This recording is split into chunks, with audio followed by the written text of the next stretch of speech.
Constant busyness is the new form of slavery. Nassim Taleb. Before we begin, here's a small ritual. Write in the comments one word that accurately describes your current state. Sign it, and let's get started. You wake up, it's another morning. The sun is outside, but inside, you already feel that familiar pressure. The day hasn't even started, but something whispers. You should be doing more work, more progress, more improvement. And if you don't, you feel that silent, creeping guilt. You sit with your coffee, scrolling through endless feeds. Everywhere you look, success stories, people launching businesses, investing, creating, growing. Phrases like hustle harder, grind now, shine later, level up your life are everywhere. And inside you, something shrinks because you're tired, because you don't feel like pushing today, because you just want to breathe. But instead of peace, you feel guilt. You feel like you're falling behind, like everyone else has some secret formula that you missed.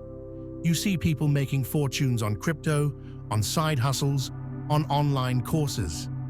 Ads scream at you, join now, become financially free, triple your income.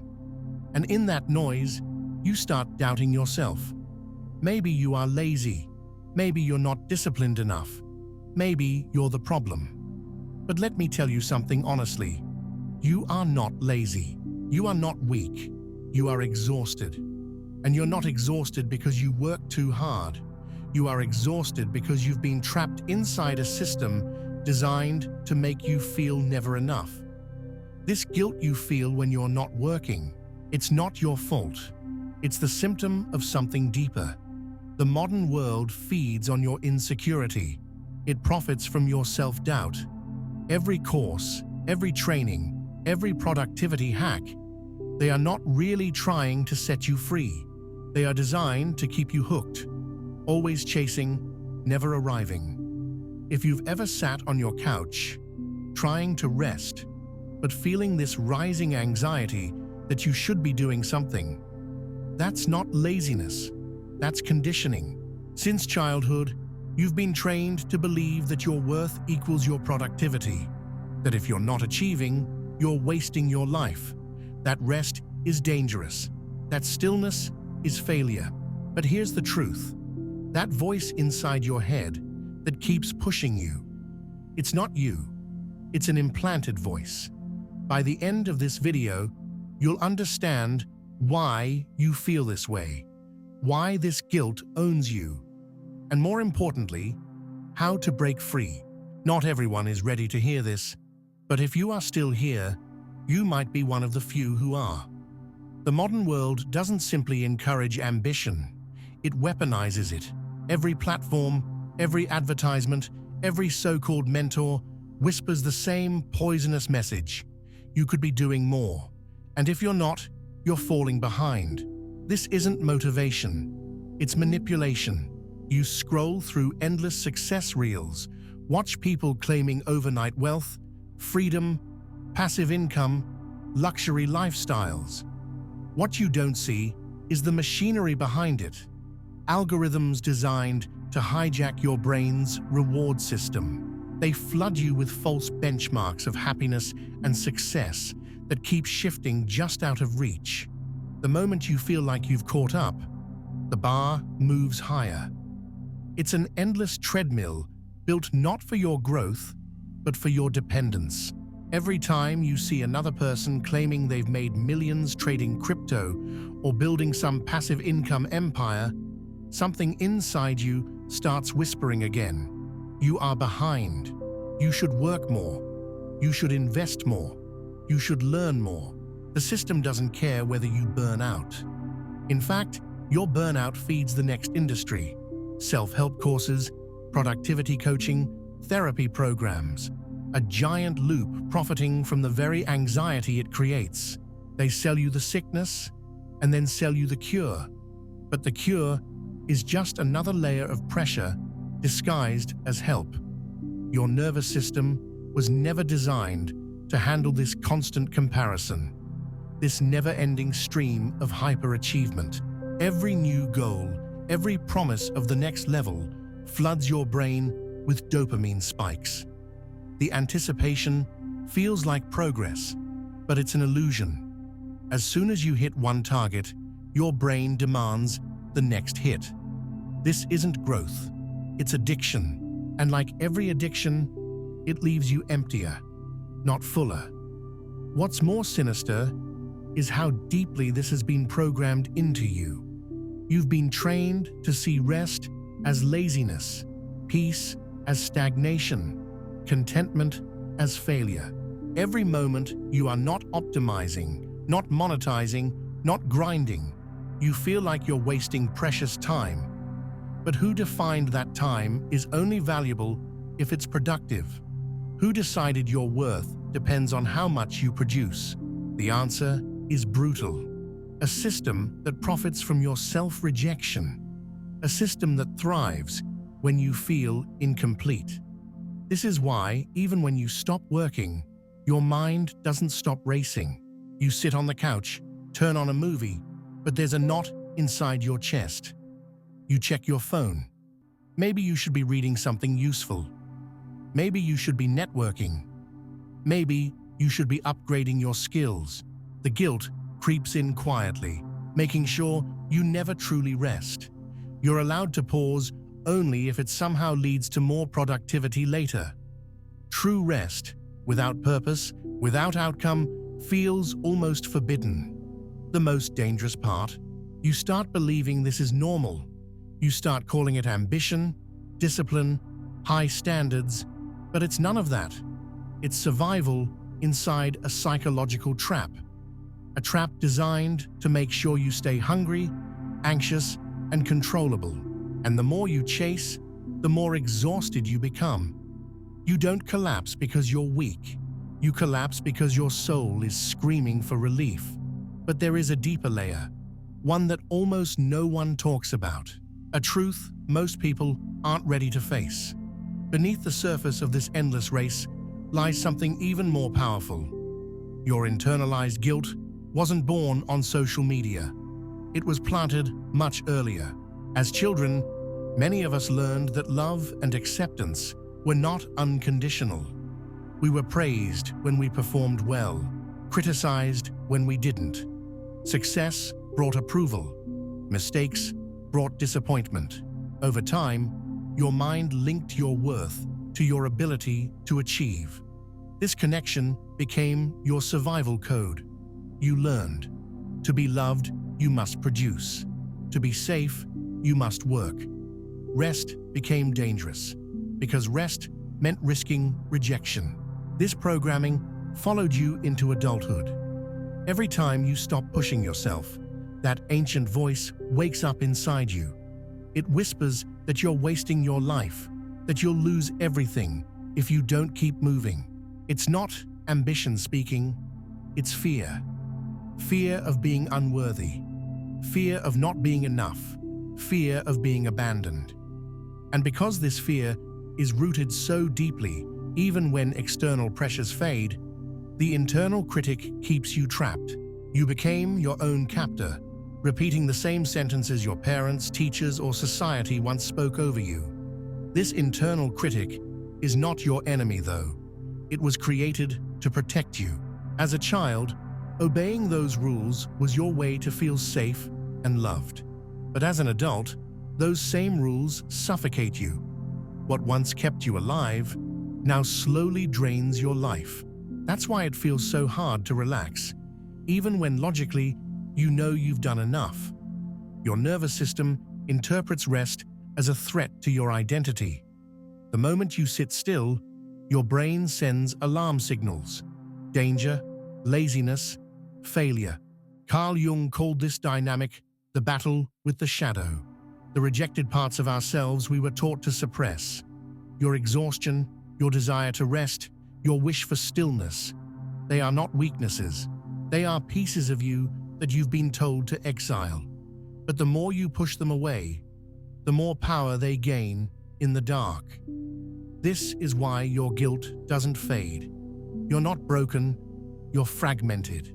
And the guilt is simply the voice of those fragmented parts, begging to be seen, accepted, and reintegrated.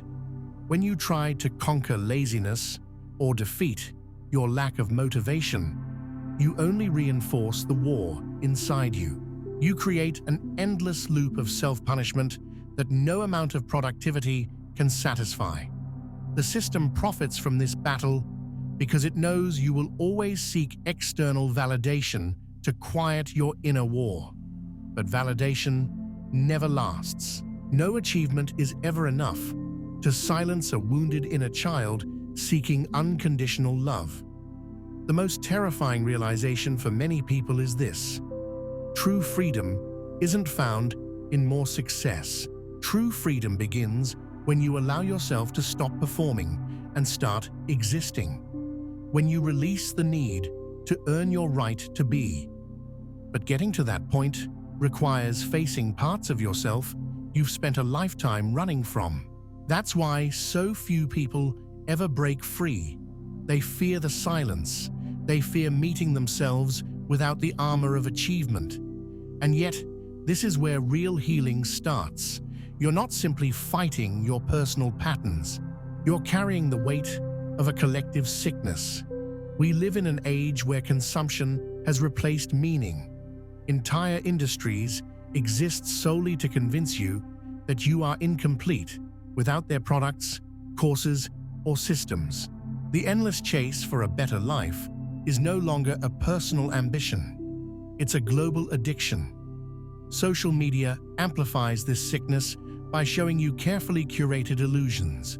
You see people smiling on exotic vacations, buying new cars, launching businesses, getting richer by the minute, but you never see their debt, their anxiety, their emptiness behind the camera. You're comparing your full reality to someone's filtered highlight. And the more you compare, the more broken you feel. This comparison loop fuels a collective anxiety. You're no longer allowed to simply live. You must optimize your mornings, monetize your hobbies, transform every interest into a side hustle. Even rest must be productive. Meditation becomes performance. Journaling becomes another self-improvement project. Every corner of your life gets consumed by the obsession to achieve more, be more, do more. The system doesn't care if you collapse.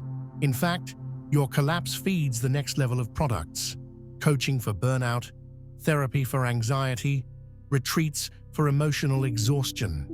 You're trapped inside a machine that profits from your suffering, disguised as help. The tragedy is that many people normalize this. They call it ambition, growth, self-discipline. But in reality, they've lost themselves inside an endless loop of striving. Their identity becomes fused with their productivity. Without constant goals, they feel meaningless. The system has trained them to fear stillness because stillness exposes the emptiness they've been running from. And so, they keep running. They chase higher salaries, better bodies, bigger homes, more impressive titles, yet the emptiness remains, because no external achievement can fill an internal void created by rejection of self. The collective unconscious fuels this even deeper. As a society, we've inherited generations of beliefs that value productivity over presence, achievement over being, wealth over well-being. You're not only battling your personal guilt, but carrying cultural scripts that say, if you're not growing, you're dying. If you're not improving, you're failing. This black and white thinking leaves no space for simply being alive without justification. Life becomes a race you never signed up for, but one you feel forced to run. But here's the uncomfortable truth. The system isn't going to save you. It will keep feeding you solutions that only deepen the problem, because your exhaustion is profitable. Your self-doubt fuels entire industries. Your anxiety keeps you consuming. The only way out is to step off the track entirely.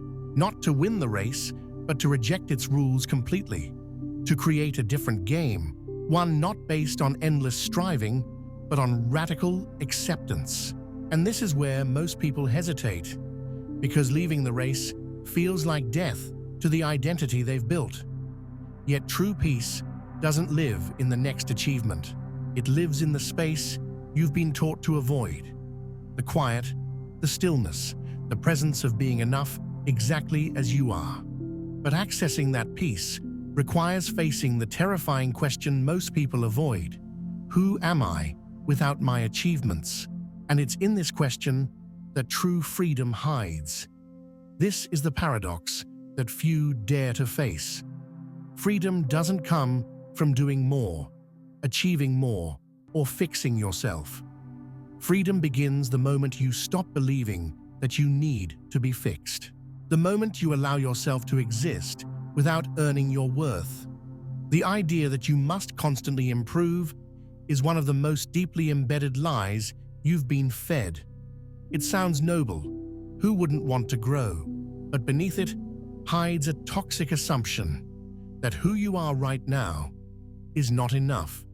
And as long as you believe that, you remain trapped in a never-ending loop of self-rejection disguised as self-improvement.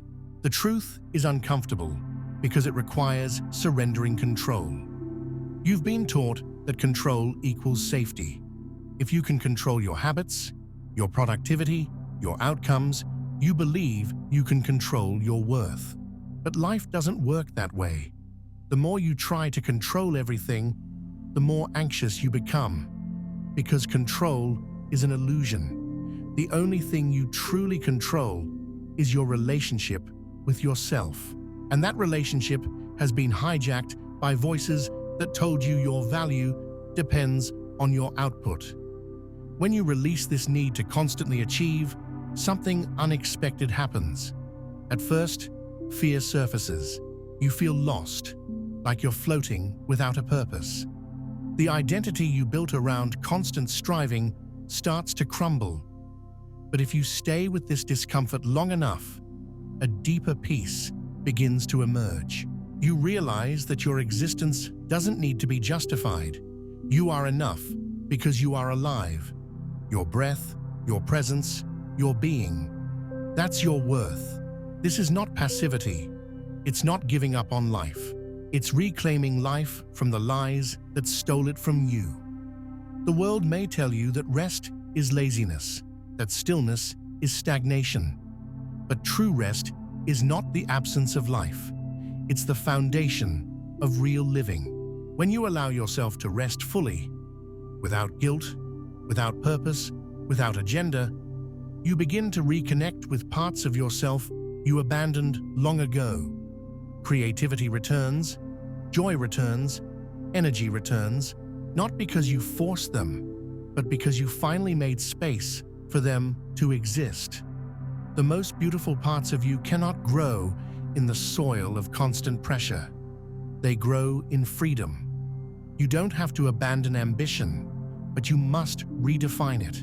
Ambition rooted in fear will always enslave you. Ambition rooted in love will liberate you. The question is not whether you have goals, but whether those goals are coming from your heart or from your wounds. Are you building because you're inspired or because you're terrified of not being enough? This distinction changes everything. And here lies the most painful truth of all. Many people would rather stay trapped in their anxiety than face the terrifying freedom of simply being. Because if you are no longer defined by your achievements, who are you? This emptiness is where most people turn back. But those who dare to stay discover something profound. Beneath the layers of guilt, fear, and striving lies a self that was never broken. A self that was always worthy. A self that can finally breathe. Now the question becomes practical. How do you begin stepping out of this endless cycle? How do you reclaim your life from the grip of guilt and performative existence? The first step is awareness.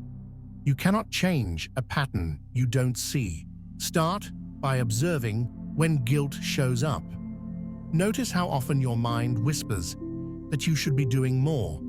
Pay attention to how easily you criticize yourself for resting or simply being. The goal is not to eliminate these thoughts immediately, but to recognize them for what they are: echoes of old programming, not truths about your worth. The second step is creating boundaries around your mental space. Modern life floods you with inputs designed to reignite your anxiety. You need to curate what enters your mind. Unfollow social media accounts that constantly trigger comparison. Limit exposure to content that sells you the illusion of quick success and constant optimization. Information hygiene isn't a luxury, it's survival. The less noise you allow in, the more clearly you'll hear your own voice beneath the layers of conditioning. The third step is reclaiming rest as a sacred practice. Schedule days or moments where you allow yourself to do nothing productive, not as a reward, but as a right. On these days, resist the urge to fill the space with distractions or low-level tasks that mimic productivity. Instead, sit in the discomfort of stillness. Feel the restlessness that rises. Breathe through it. Over time, your nervous system will begin to unlearn the association between rest and danger. You'll start experiencing rest as nourishment, not as failure. The fourth step involves dialoguing with your inner critic. Don't try to silence it through force. Instead, engage with it like an old protector who doesn't realize you've grown. Ask yourself, whose voice does this sound like? Often, you'll trace it back to parental figures, teachers, or societal narratives. Thank it for its intention to protect you, but gently assert that you no longer need its outdated survival mechanisms. This dialogue weakens its grip, not by rejection, but by integration. The fifth step is reconnecting with your body. Guilt and anxiety aren't just mental constructs, they live in your nervous system. Practice grounding exercises, deep breathing, body scans, mindful movement. Learn to sit with physical sensations without immediately interpreting them as danger. Over time, your body becomes a safer place to inhabit, reducing the constant hypervigilance that feeds your compulsive productivity. Finally, practice weekly reflection. Ask yourself simple but profound questions. Am I doing this from love or from fear? Is this action aligned with my true values or with external expectations? Where am I abandoning myself to please an invisible audience? These reflections help recalibrate your internal compass, guiding you back to your authentic path rather than one scripted by others. These practices are not instant fixes. They require patience, honesty, and courage. You are not trying to become someone new. You are returning to who you were before the world convinced you that you were broken. Each small act of self-acceptance dismantles a piece of the machinery that kept you trapped. And as that machinery collapses, you begin to experience a kind of peace that no achievement ever provided, the peace of simply being enough. The only way to never fall back into this trap is to build a new inner standard. Instead of measuring your worth by how much you do, measure it by how connected you feel to yourself. Practice saying no to external pressures that don't serve your true values. Regularly unplug from environments that feed comparison. Build daily rituals of stillness. Short pauses where you simply exist without agenda. Remind yourself daily, rest is not earned, it is essential. Your value was never meant to be transactional. The moment you anchor your identity in being rather than doing, guilt loses its grip. This is not a one-time fix, but a lifelong practice of choosing peace over performance. And if you recognized yourself in these words, write in the comments, "I no longer run from my pain." Let's see how many are ready for the truth. We're sure you've discovered plenty of value. So subscribe now and stay connected.